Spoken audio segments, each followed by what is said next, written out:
یہ ہے کہ جناب موسیٰ علیہ السلام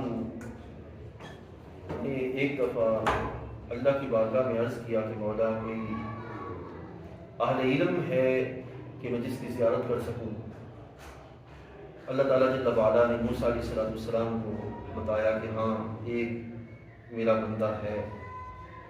تو موسیٰ علیہ السلام اپنے خادم حضرت یوشع بن نون، یہ آپ کے خادم تھے، یہ بعد میں نبی ہوئے، ان کے ساتھ جو ہے وہ آپ چلے اور ان کے ملنے کی نشانی یہ تھی کہ جہاں دو سمندر آپس میں ملتے ہوں وہاں پہ جو ہے وہ، اور دوسرا نشانی یہ تھی کہ جہاں جو مچھلی ہے مردہ مچھلی وہ زندہ ہو جائے اور وہ زندہ ہو کر پانی میں شامل ہو جائے تو وہ ان کے ملنے کی نشانی ہے۔ وہ مقام ہے کہ جہاں ان کی جو ہے وہ ملاقات ہو سکتی ہے۔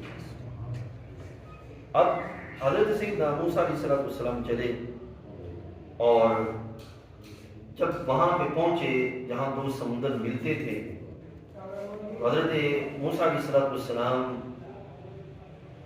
اس مقام سے آگے نکل گئے۔ جب کافی آگے نکل گئے تو حضرت موسیٰ نے اپنے خادم سے فرمایا کہ وہ جو مچھلی تھی لاؤ، ہم جو ہے وہ کھانا کھائیں۔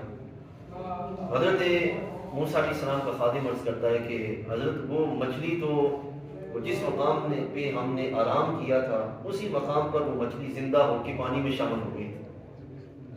تو آپ نے فرمایا کہ وہی تو مقام تھا کہ جہاں پہ ہم نے اس اللہ کے بندے سے ملنا تھا، اور وہاں سے واپس آئے۔ تو جب واپس پہنچے تو وہاں حضرت سیدنا خضر کو لیٹے ہوئے پایا کہ وہ چادر لے کے لیٹے ہوئے، ٹھیک ہے۔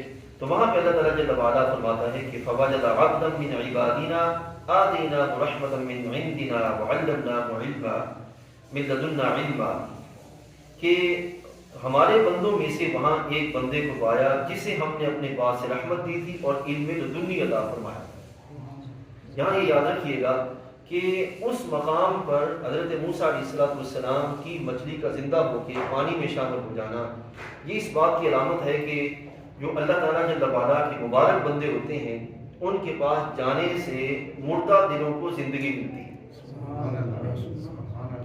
ٹھیک ہے نا۔ ان کے ذکر کی برکت سے، ان کے اس ماحول کی برکت سے اور ان کے کلام کی برکت سے اللہ تعالیٰ جل وعلا مردہ دلوں کو زندگی عطا فرماتا ہے۔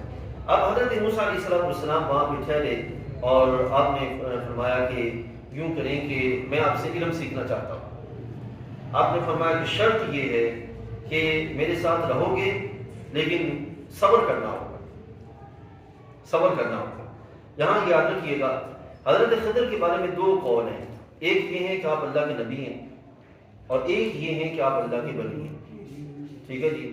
اگر تو آپ اللہ تعالیٰ کے نبی ہیں تو پھر ایک نبی کا دوسرے نبی سے علم سیکھنے میں کوئی قباحت نہیں ہے، اور دوسرا یہ کہ اگر آپ اللہ تعالیٰ کے ولی ہیں تو پھر اس میں کیفیت یہ ہے کہ کسی اعلیٰ درجے کی شخصیت کا اپنے اعتبار سے نچلے درجے کی شخصیت کے پاس جا کے علم حاصل کرنا، یہ حضرت موسیٰ علیہ السلام کی سنت ہے، ٹھیک ہے۔ یعنی کہ اس میں ہر چیز یہ نہیں سوچنا چاہیے کہ بھئی فلاں میں اتنے بڑے درجے کا ہوں اور فلاں چھوٹے درجے کا ہے۔ ہو سکتا ہے کہ علم جو ہے وہ چھوٹے بندے سے بھی حاصل ہو جائے، ٹھیک ہے نا جی۔ بچوں کی حرکات سے علم حاصل ہوتا ہے، ٹھیک ہے نا۔ مجنون جو ہوتے ہیں ان کی حالات سے بھی جو ہے وہ علم حاصل ہوتا ہے، ٹھیک ہے۔ تو یہ اپنی اپنی سوچ ہوتی ہے کہ بندہ اس کو کس نظر سے دیکھتا ہے اور کیسے جو ہے وہ علم حاصل کرتا ہے۔